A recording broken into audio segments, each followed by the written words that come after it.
I'd like to welcome everyone to this presentation on Poetry as Life Review. I'm overwhelmed by the attendance. I didn't know I had so many kindred spirits. But on second thought, I did. Bless you. I hope everyone had the opportunity to see the sunrise this morning. We poets take note of things like that. I see some heads nodding. I don't have a PowerPoint with me this afternoon, and I do hope that's okay with you. Instead, I'm going to invite you simply to listen as I take you on a journey. And I invite you to join me. First of all, I'm going to share a little bit about my story, and we all have a story. We all have a personal story. We all have a faith journey. In our care and caring role, it's so important for us to listen to the story of the resident, the patient, the client, whatever they are to us, or the parishioner. So we listen. We listen for their story.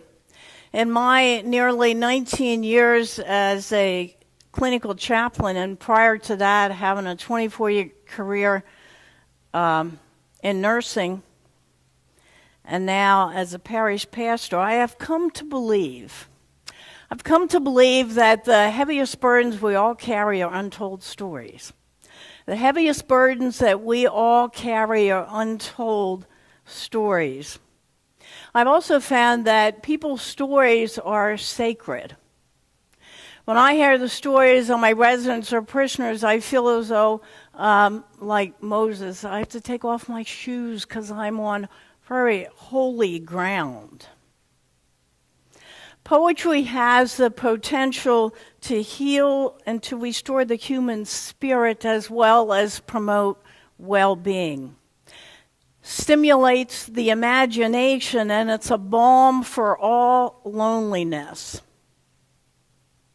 And a little later on, I will be giving you examples of poetry that can be used in just those ways. I always thought growing up I'd like to start a crusade.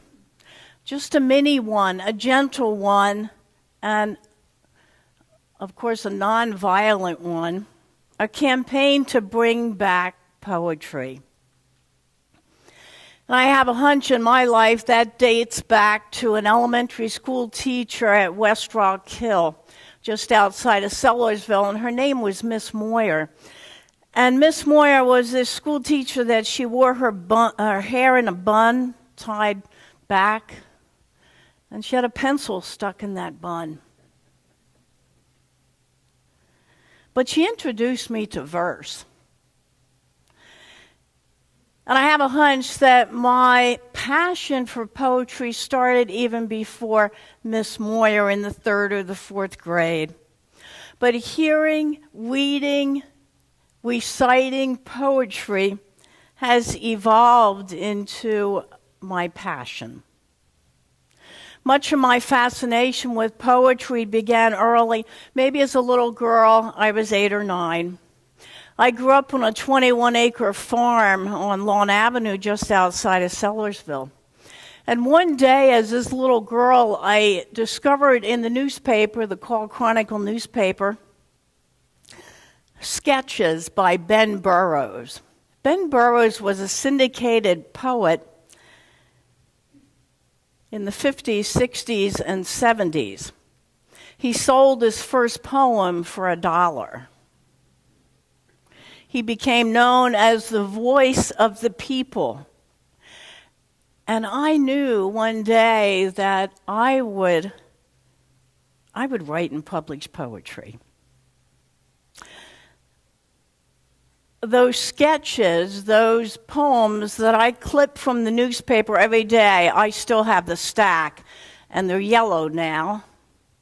And I used to keep them as a little girl in my jewelry box. You know, the kind where you lift up the lid and the ballerina comes up and twirls around and dances. Speaking of dancing, I still have the jewelry box. I still have the sketches. But when you open the lid, the ballerina does not come up anymore. She's tired. She's tired. But Ben Burroughs' sketches was my daily dose of inspiration as a little girl in my formative years. Years later, when as a registered nurse I took CPE, Clinical Pastoral Education, and then some CPE supervisor gave in when I nearly begged, allow me to write poetry that told of my overnight pastoral interactions instead of those verbatims. It helped me to process my own calls. And now today, ministry with the elderly and long-term care, I continue to use my poetry. Thank you, Alan. Thank you. Poetry. People at times, including my colleagues, even my colleagues in the parish, ask me, how do you do ministry every day in a nursing home? And I tell them, I write poetry. I write poetry. So poetry as a life review. I gather my residents every other Wednesday morning, maybe there's 8 or 10 in the group, and we sit in a circle. I share a poem, and then one of my favorite questions is, where does that poem take you? Where does that poem take you? And there's many examples of good poetry. I'm going to give you several of them. And keep in mind that in our nursing homes, we are still ministering to the World War II generation. I think that I shall never see a poem as lovely as a tree. And if you know it, you may help me. A tree whose hungry mouth is pressed against the earth's sweet flowing breast. A tree that looks at God all day and lifts her leafy arms to pray. A tree that may in summer wear a nest of robins in her hair. Upon whose bosom snow has lain, who intimately lives with rain. Poems are made by fools like me, but only God can make a tree.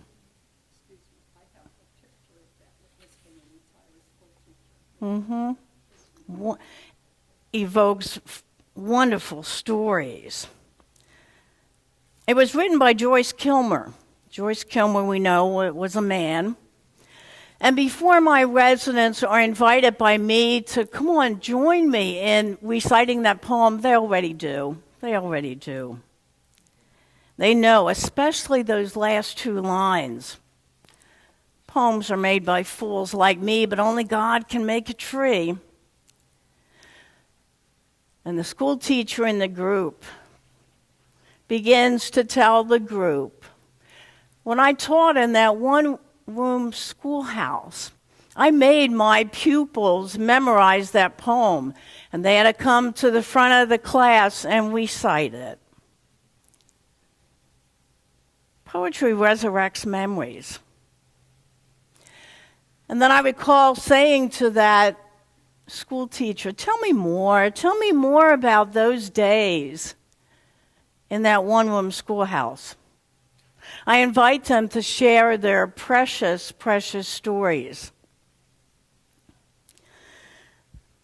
Another poem written by a World War I Canadian Army surgeon, Lieutenant John McCrae, in 1915. In Flanders fields, the poppies blow between the crosses row on row that mark our place. Maggie and her dementia. We didn't know if we should let Maggie stay in the group or she might be a little disruptive. We let her stay. Her comment was, I haven't heard that group since I said it to my students back in the 6th grade. And then she went on to say, and to think that those boys never came home. and to think that those boys never came home.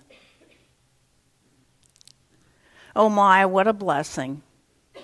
What a blessing that we allowed Maggie to stay in the group to hear her story.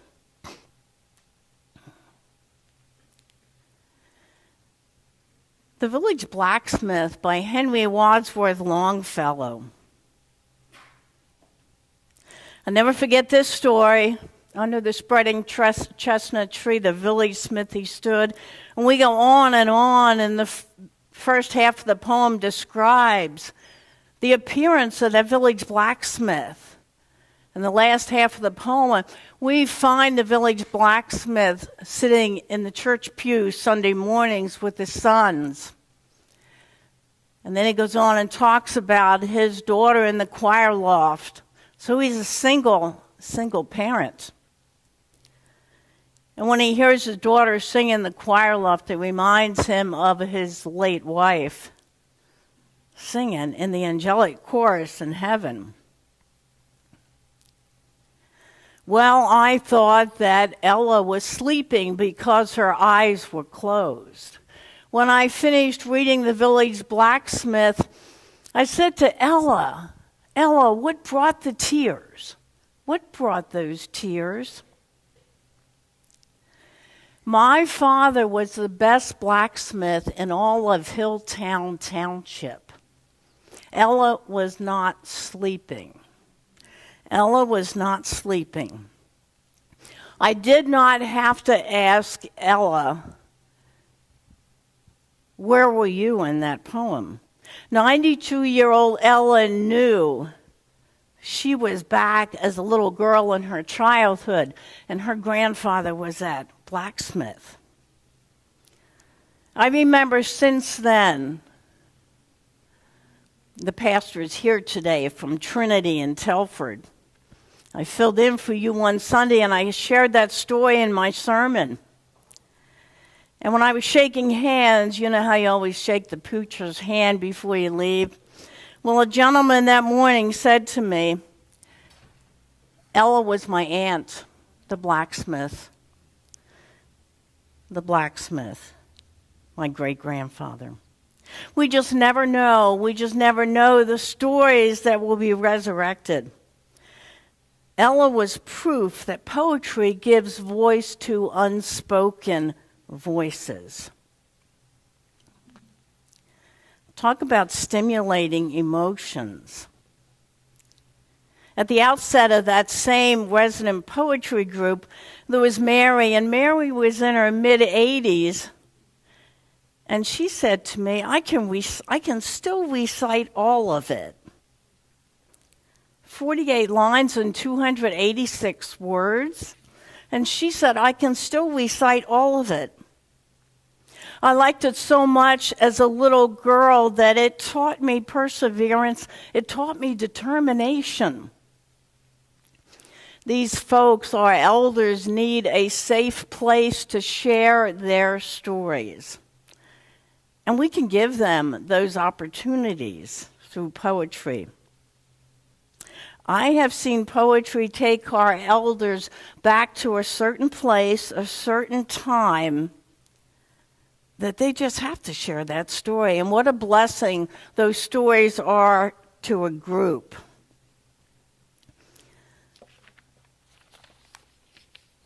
I'm drinking from my saucer because my cup has overflowed.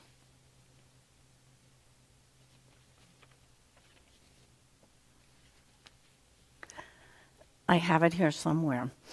The poem goes on and talks about all the writer's blessings. And then he says, I'm drinking from my saucer because my cup is overflowed. I have so many blessings. Sharing that poem, a resident in the group, Alice, when I asked her, where did that poem take you? She said, I recall when I was a little girl and I took the train. I got the train at Lansdale with my grandparents, and we went downtown on the train.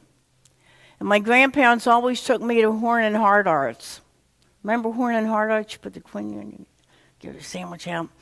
Well, she said, I'll never remember this time. My grandfather filled his coffee cup too full, and it sloshed over into the saucer. So what did he do? He picked up the saucer, and he drank from the saucer. And my grandmother said to him, "You don't do that. You don't drink from your saucer in Horn and Hardart." It's a poem written just in 1970 about our blessings. And I'll ask the group after hearing that poem, just tell me one of your blessings today. Just one. Many of them will say, my good health, my family, blessing of being here. Others, when they hear that poem, it takes them to Psalm 23. My cup runneth over. My cup runneth over. When you're sharing poetry, you want to select poetry that has very strong images. Trees, flowers, blowing wind, crosses, symbolic of war heroes, blacksmith. Poetry is all about the little things around us that we take for granted, like the morning sunrise. If you're talking about William Wordsworth's daffodils, this time of the year, we're going to see them soon. I wandered lowly as a cloud, and all at once I saw a field of daffodils beside the lake. What you need to do is you need to bring in a bunch of daffodils. You need to let them see them in all their golden glory. You need to let them smell them, touch them. If you're talking about seeds, you need to go to you can't buy them for 10 cents a package anymore, but you can go to your local dollar store where there are 4 packets for $1. 1933, Edgar Guest. I paid a dime for a package of seeds, and the clerk just tossed them out with a flip. We've got them all. We've got an assortment for every man's needs, he said with a smile on his lips. We've got pansies, poppies, asters, and we've got peas, 10 cents a package. Pick as you will. In this bright little package now, it may seem odd, you've got a dime's worth of something known only to God. I guarantee you will see without inviting them, and you will see smiles on their faces, and you will hear the stories that will come. Stories about gardening, stories about planting, stories about harvesting.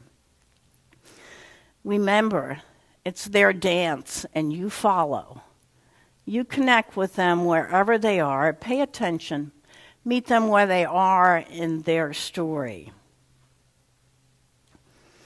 Another example of what I call old poetry. Thomas Hood, an English poet, from London, 1799, 1845. He wrote a beautiful poem called I Remember, the House Where I Was Born. And he goes on in that lengthy poem to talk about the different rooms in that house and the people that lived in that house with him when he was a child. And then he goes outdoors and he talks about the different flower beds and the flowers around the house and the swing, the old swing that hung from the tree.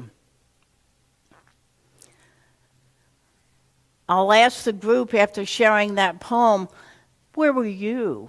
Where were you born? Where is the house that you were born? Immediately, I'll hear this cacophony of Quakertown, Richlandtown, Northeast Philly, Upper Black Eddy, Sellersville, Hellertown. And I might get a few tears as some say, the house isn't there anymore. The house isn't there anymore. I want to go home. We all hear that. Oh my, how many times have we heard that?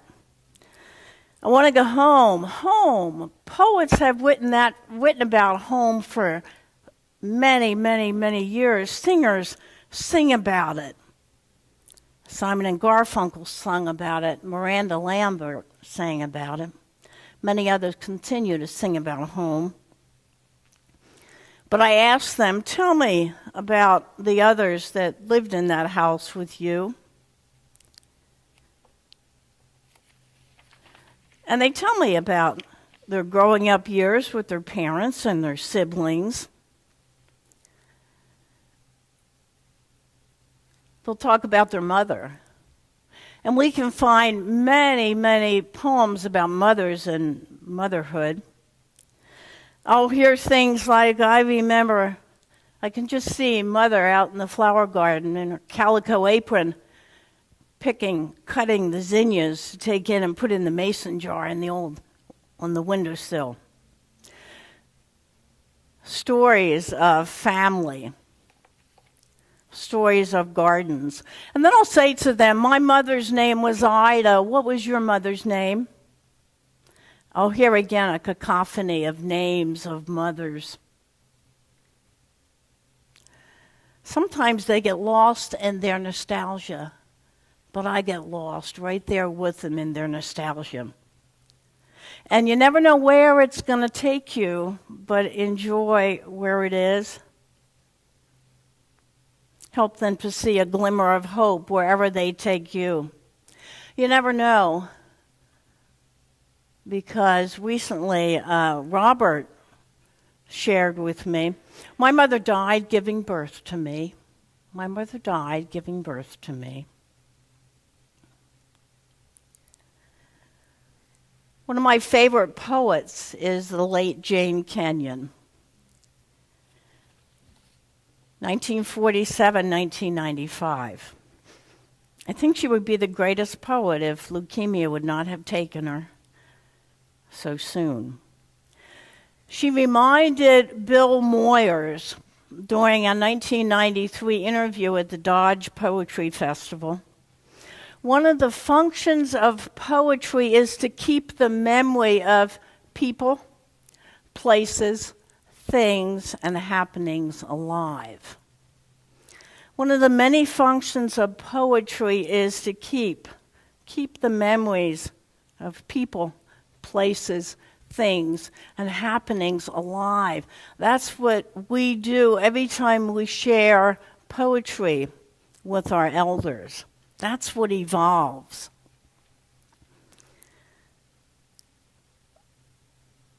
The Road Not Taken by Robert Frost. A wonderful poet, wonderful poetry, a lot of short poetry that's good to use in groups for one reason, and that's because he used repetition. He used repetition. And that's how we memorize. That's how our elders were able to memorize, through poetry that had repetition.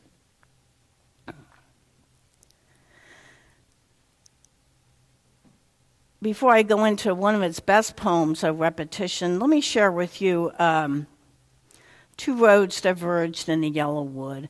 I'm sorry that I could not travel both and be one traveler. I shall be telling this with a sigh, somewhere ages and ages hence. Two roads diverged in a yellow wood, and I took the one less traveled by, and that has made all the difference. And I might say to the group, looking back on your life, when was a time when you had to make a decision?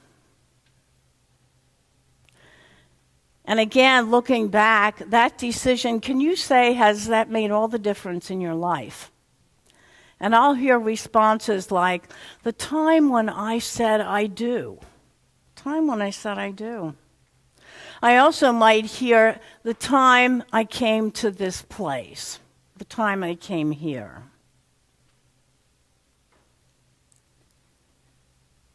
It's a poem about making choices.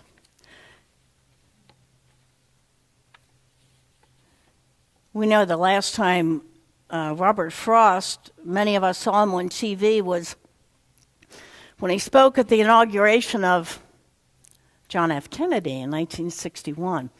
Actually, he wrote a poem specifically for JFK's inauguration, but the sun was shining so bright in his eyes he couldn't read the poem that he had recently written, so he recited one of his own from memory. But he died, I believe, 2 years later. But much of Robert Frost's poetry is excellent in a group setting because of the repetition. 1922, he wrote a short poem in Shaftesbury up in southern Vermont, stopping by the woods on a snowy evening. It's a conversation between a horse and his driver. And he ends the short poem by saying, and I've got miles to go before I sleep, and I've got miles to go before I sleep.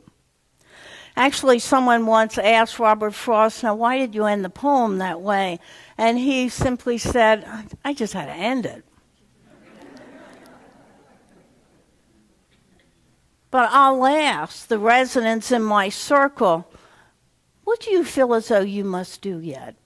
What is it that you feel as though you have a need to accomplish? What's on your bucket list? What's on your bucket list? A few of my favorite poets and are excellent resources for a poetry group. Donald Hall, his poetry is a little heavy. Of course, you all know he was married to Jane Kenyon. May Sarton, Lucy Shaw, Mary Oliver, Billy Collins, Joyce Rupp. I also like Frederick Buechner does some poetry writing. He's my favorite theologian because he is quoted as saying, the world does not need more theologians. What the world needs more is poets. I like him. Lives up there in Rupert, Vermont. But Jane Kenyon, I can't help but get back to Jane Kenyon. One of my favorite poems by Jane Kenyon is Let Evening Come. If you're looking for a resource, a poem to share at a memorial service, Let Evening Come, I often will choose to share at services. Let the light of the late afternoon shine through the chinks in the barn, moving up the bales as the sun moves down. Let the cricket take up chafing as a woman takes up her needles and her yarn. Let evening come. Let the dew collect on the hoe abandoned in the long grass. Let the stars appear and the moon disclose her silver horn. Let the fox go back to its sandy den. Let the wind die down. Let the shed go black inside. Let evening come. To the bottle in the ditch, to the scoop in the oats, to the air in the lung, let evening come. Let evening come as it will, and don't be afraid. God does not leave us comfortless, so let evening come. It's a poem, after reading it once, it sticks, and you never want to forget about it. It's a poem you want to share with someone who grew up in sort of an agrarian farmer. All the images of nature in that poem. But it's a poem of hope. Let evening come, because God does not leave us comfortless. It ends in hope. Jane Kenyon knew much of when it came to hope. She died at 48 of leukemia. But she wrote this poem for her congregational pastor, and first person she shared that poem with was her pastor, who was dying of cancer at Dartmouth Hitchcock. Groups of elders, after hearing Let Evening Come, will share memories of growing up on the farm. They will share their fears, their concerns, their hopes of loss, their fears of death. And I will generally ask them, and what gives you hope? And what gives you hope? We pay attention to the story. When reading and reciting poetry, I think any poet or writer does, you re-inhabit the poem. You re-enter that place where the poem originated from. Here a poem as I wrote after an interaction with an Alzheimer's wife. He was one of our residents. Hear the story within the poem. Do you know me? She visits faithfully day after day, the same time, as sure as the sun's rising and setting. He's the love of her life, none other. They've been together since 45. She sees him the same, warm feelings remain, time after time with each yearning glance. But this day she's not sure. The question must be asked. Do you know me? Do you know my name? Well, with eyes catching hers and a voice of clarity as if his dementia had momentarily fled. I don't know your name, but I do know that I love you. You know, Dorothy promoted my book. She told everyone in Quakertown, you got to buy the book and you got to read page number 10. Got to read page number 10. Experience has taught me that poetry within this yet World War II generation, it's taught me one thing. It taught me that we can go beyond the old poetry and we can introduce them to Mary Oliver. Her descriptive nature, poetry with much hope between all the lines. They love it. They love Mary Oliver. When I share Mary Oliver's nature poetry that she writes about up on P-Town, Provincetown, up on the Cape. Her walks with her dog on the beach, up at Black River Pond. And they love her descriptions of Redbird. And just with a little bit of nudging, they'll share with me vacations that they took to the lake, no matter where that lake was, or their love for feeding and watching the birds. They love Mary Oliver. I don't think the woman has an unpublished thought. I have all her books, and my shelves are getting full. Scripture is beautiful poetry, and I think we all know that. The Psalms. If you don't know what poetry to bring with your group, for your group, grab an old hymnal. And I remind the folks that many of our old Sunday school church hymns were first pieces of poetry that years later someone came along and put them to music. How great thou art. An unsolicited life review can be stimulated by Robert Frost, William Wordsworth, Mary Oliver, Jane Kenyon, and you. I have come to realize what many of our elders need more even than food sometimes is a good story, a good poem. Why do we do this work? Why do we do the work we do? What brings you back the next day and the next? For me, it's a chance to experience the sublime, to be there when the sacred touches the profane, smash headlong into each other. That's what happens when we use poetry as life review, and I urge you to try it. Because I certainly agree with Jane Kenyon. One of the functions of poetry is to keep the memory of people, places, things, and happenings alive. That's what a life review is all about as well. Thank you.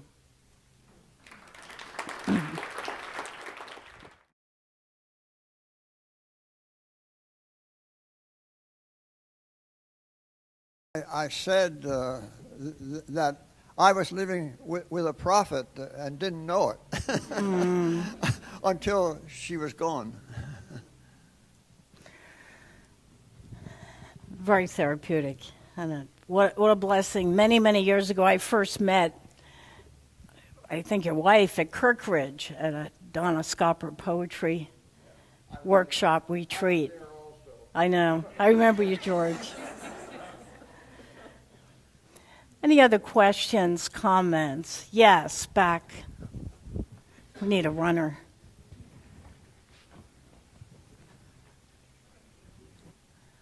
Just a memory. My grandmother died in 1979, but I still remember this poem that she told me As a rule, man's a fool. When it's hot, he wants it cool. When it's cool, he wants it hot. Always wanting what is not.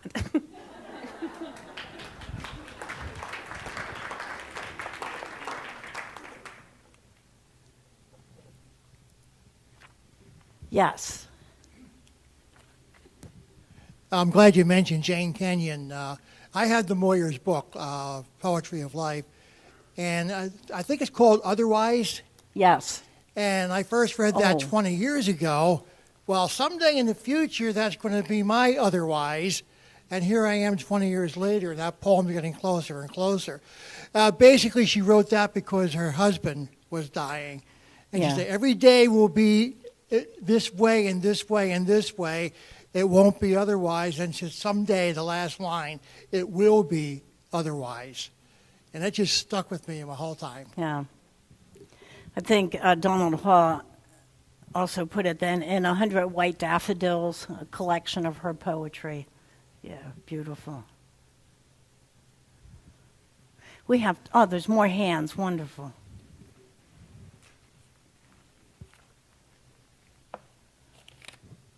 I work with a resident who's in her 90s, and she's very, very tired during the day, and she told me it's because during the night she's reviewing her life and going back over everything. And I'm wondering how I can help her get some of that out during the day, not only for her, but also for her daughter and her family, and maybe she'll sleep better, too, and be more awake during the activities. No, other than maybe, I've also worked with residents on a one-to-one besides the poetry in the group session. And just encourage her in some little snippets to share pieces of her story that maybe you can help her to get down more of her story.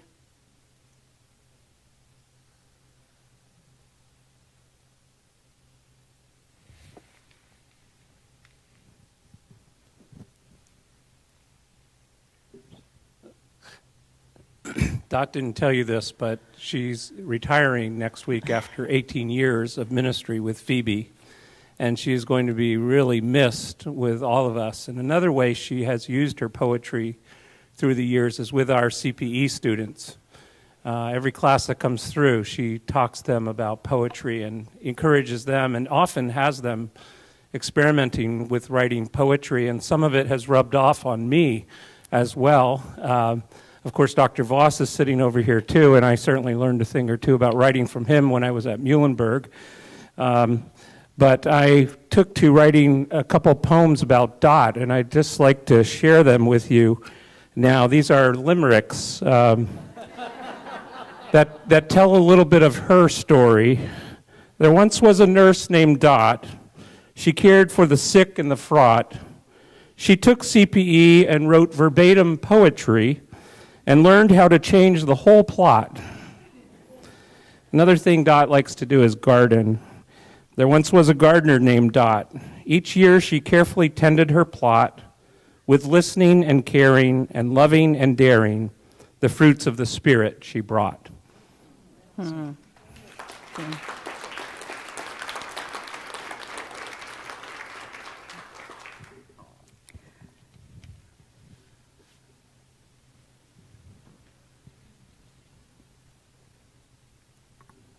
Often I found it beneficial to be able to work with my elderly by letting them write the poem. And with a big sheet of paper, after they've heard some of the poetry that we have given, they take the words and with one word at a time maybe put the poem together, and one word engenders another, so that by the time they're finished, sometimes they're publishable, sometimes they're just funny, and they laugh at what they've done, which gives them a lot of pleasure. I've tried that. Several years back, I had a group that several of the residents did want to write poetry. And I would try to pull out sort of popcorn style, give me some words, and maybe I could put something together for you. And I remember reciting the poem to them. It's an old poem that they were familiar with, If Jesus Came to Your House. After sharing that, I said, well, what are your thoughts about that? What do you think about that? what if he came to your house or was here with you? And I took the liberty then of publishing it. But the poem is called If He Came. And these are thoughts the residents gave to me. If Jesus came to my backyard, I would put charcoal in the old Weber, and I'd invite him to grill fish and warm some bread. Just like John remembered it to be on that Galilean shore with the 6 other after the long and catchless dark night at sea, until 153 were caught on starboard, empty nets made full. And Jesus gave those 7 renewed meeting with an invitation, come, have breakfast. Humility and love, again and again. Tasty fresh fish and warm homemade bread. Skills he must have gleaned from Martha. Empty nets and stomachs made full. After our just for 2 meal and the fire is but mere embers, I would invite my holy guest. Come, wash my feet. How appropriate. Next week, Holy Week. But yes, residents have given me snippets of thoughts. And then together, as a group, we've put something together. But that's a very good thing, yes. Mm-hmm.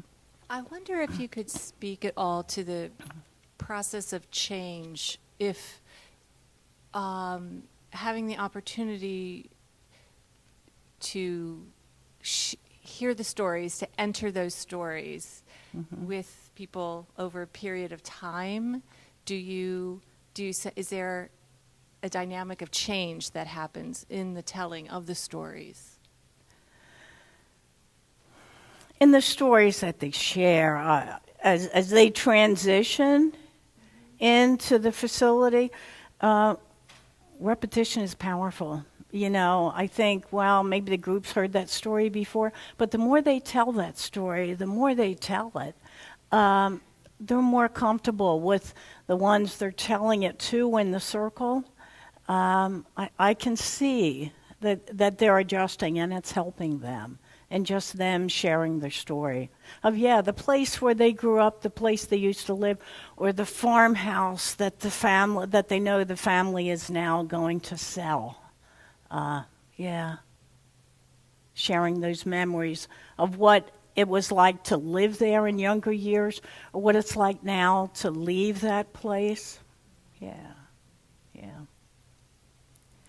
We can all write about places that we lived and we grew up. We all have those memories of home and what's conjured up when we hear songwriters write and hear singers sing about home, what comes to our mind. The location, the house, who lived there with us, what it looked like.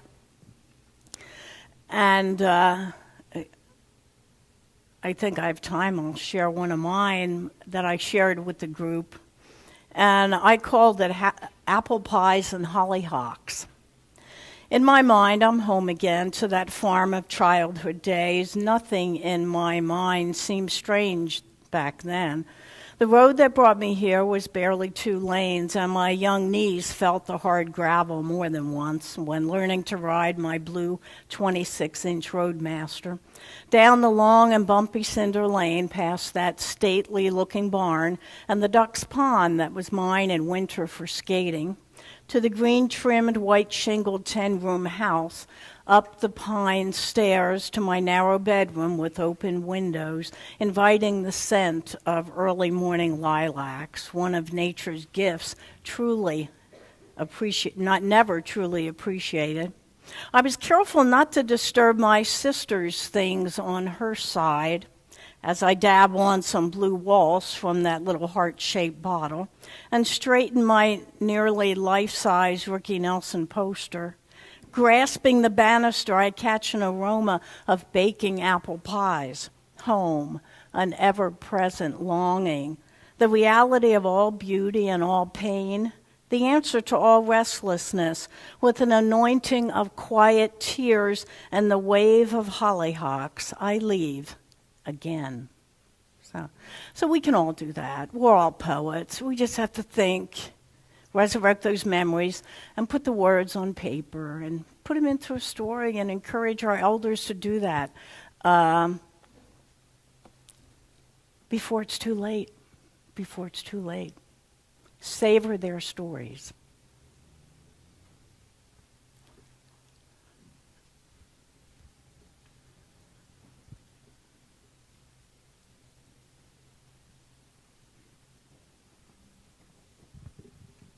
Being an activity director, one of our programs that we try to do once a month, it depends if there's enough residents there to do that morning, there's a game called Story Cube. It looks like a little card box, and it has dice in it, and each of the sides has a picture. So each person gets to shake the dice, roll it on the table, and they pick their favorite picture. And then they each tell a story, something that reminds them of that picture, and then we put all those different things together and write a story. So it doesn't always make sense, but it's very creative for them. And then I type it up and put a appropriate picture on it, whatever, and post it on the bulletin board, and they really enjoy that. So it's telling their stories, but putting them all together into one. Another way of evoking that precious story. Yeah. And I think many years back, our elders remind us about, I had to memorize that poem, or I had my pupils memorize that poem. Today, I believe in our schools, there's not so much memorization required, but I understand they are encouraged to write poetry, which is a good thing. Yeah.